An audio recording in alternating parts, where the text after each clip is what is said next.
So the Ironman training is for a regular guy like me. I'm going to just share with you what I did. I've always had admiration for those that have done Ironmans. How does anybody do a marathon on top of swimming 2.4 miles and biking 112 miles, and then the cherry on top is a 26.2 mile run? The Ironman training routine, I'm going to give it to you. You know, here it is. It's all discipline. My morning starts between 3:15 and 3:45 most days during that cycle of training. 30 hours a week. It's like a full-time job in addition to my full-time job. So again, I'm a regular guy working full-time. I do work, and that's my priority. I do have kids. They're my priority. And then I do have my training. The way I do it is I make sure I get up super early so I can get my training in and then go on with my day. It means I go to bed earlier too. And I cut out a lot of things that sometimes are the pleasures in life, like, you know, there's no TV, there's no late nights, there's no, you know, I mean, occasional drinking, but that's cut out for the most part because of how you feel the next day. 3:15 to 3:45 every day, and it starts out, I do a quick Wim Hof meditation, it's breath work, and that's about 10 minutes. So this is the PEMF mat. This is how I start my morning off. This is what astronauts use to reset their biorhythms. This is part of the superhuman protocol. PEMF, the EWAT therapy with the red light. And that really helps with reduction in inflammation. It helps with recovery, helps with mood, helps your skin, helps your wounds, helps you heal. And that has made such a difference in the last couple of years that I've been doing these biohacks.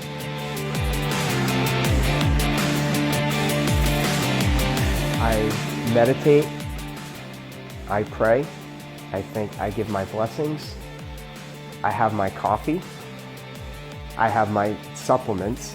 A lot of this is cellular health and recovery. I have to take iron, I was anemic. There's prostate health supplements, there's blood supplements. I take this quercetin, and this was to help prevent COVID.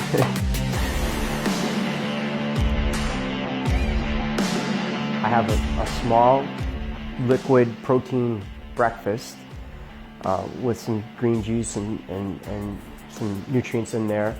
I do a little bit of work to make sure my day is set, my calendar's in order, and then I begin.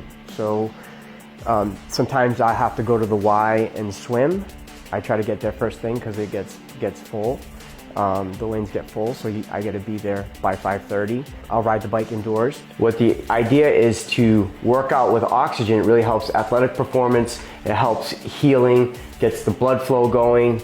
And so we're going to do the bike, and the way you do the bike is you pedal hard for 3 minutes, but then you crank your heart rate up, and you try to get that heart rate up to your ideal optimized heart rate. Pushing it 220 minus your age is really where you want to go, and you do that for 30 seconds. Bring it back down at a pretty decent speed, get the heart rate down a little bit, crank it back up every 3 minutes. So you go 30 seconds on hard.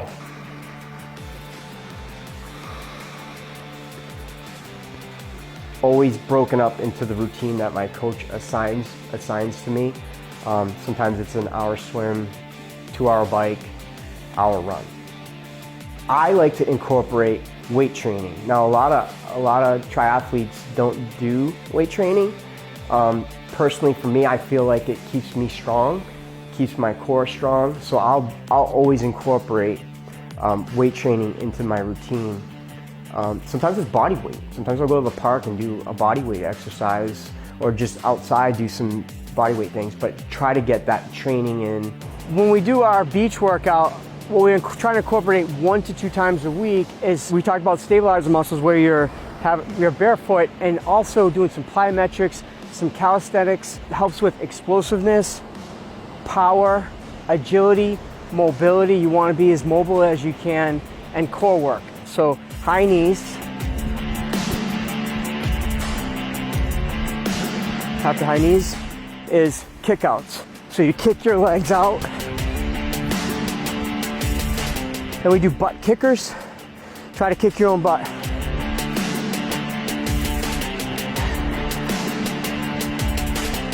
We do karaoke, face in the water, crossed over. Really good twist exercise. The side shuffle. Stay low, face. In addition to, and I didn't give this up, now a lot of people would give something like this up, but my martial arts is very important to me.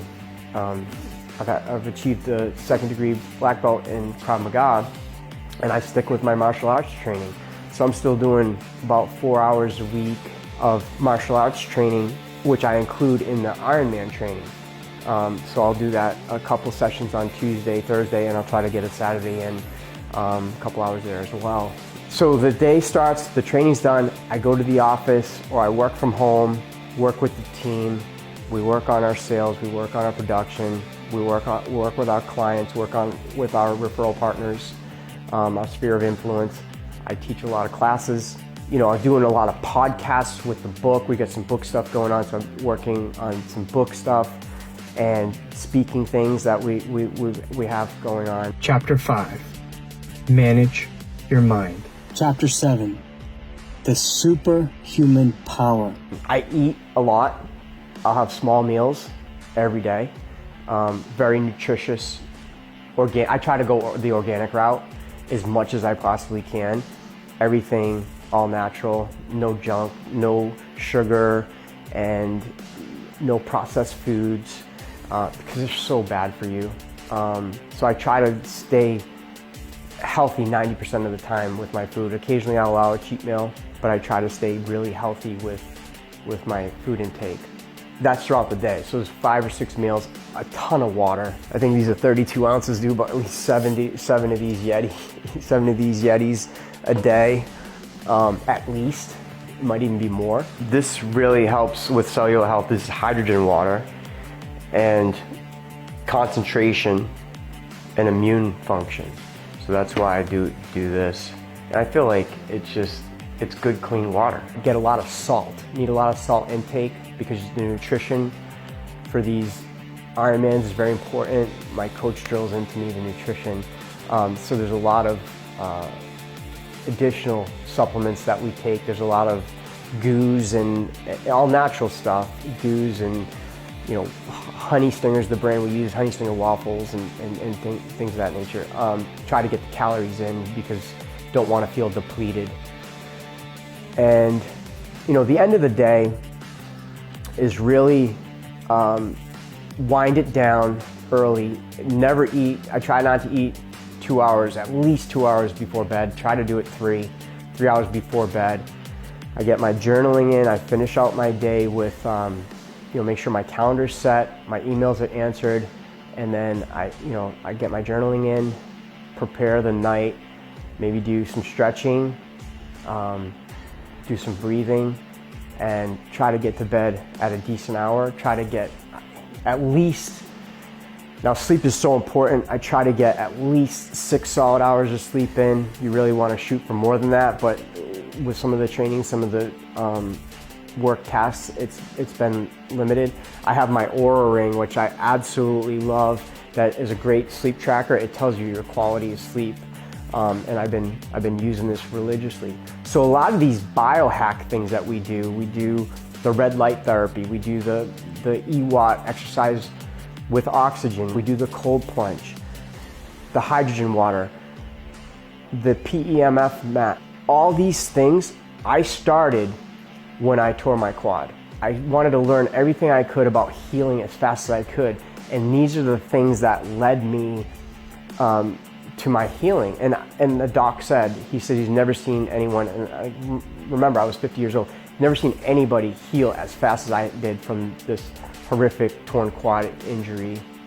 And I believe it had a lot to do with some of these things that we were doing, the supplementation, the red light therapy, which really helps with the wound healing, the infrared sauna, the PEMF mats, that's the like the earthing, the grounding, that stimulates, that astronauts use to get back into their routine and reset their body. The EWOT therapy really helps with the oxygen intake, and I feel like it improves my endurance. The cold water therapy, the cold plunging, that really, really helps with several things here. And this is one of my favorite to do after I'm done. It helps with mental toughness and resiliency. You know when people say, I could never do the cold water therapy, I could never stay in that long. But think about what that's building just in that alone is your toughness, because you're withstanding that cold water. Immunity, incredible. I don't get sick. I just don't. It helps with inflammation. Now you constantly, when you're going through these workouts, you're constantly tearing down your body and muscles, and you want to improve that as much as you can and reduce that inflammation and muscle recovery. Those are the keys there with the cold plunging, but most of these things help on that cellular level. They help with the wound repair or healing or the anti-inflammation. Again, recovery, immunity, and it elevates your mindset. It elevates your mental health. You feel elated. Go do a cold plunge and get out of there and tell me you didn't feel better when you were done doing it, because it automatically gets that euphoria and the dopamine going for you. So it's a pretty cool experience when you're done. You can contrast it with some heat as well. If you go heat first and jump into the cold plunge or cold water, or start with a cold shower, it's gonna be a little easier to do, because you're gonna cool off and then kind of stay colder for a longer period of time. Helps build your metabolism too. It really helps with, it activates brown fat. Now adults don't have much brown fat, babies do. That's why babies don't shiver. And the brown fat is really what gets activated with this cold water therapy, and it does help with your metabolism. I mean, think about it. Everything gets protected when you're in the cold, and then as soon as you get into the warm, all the circulation improves and floods to the surface. So you can only imagine that it's great for circulation and metabolism. And that pretty much wraps up the day.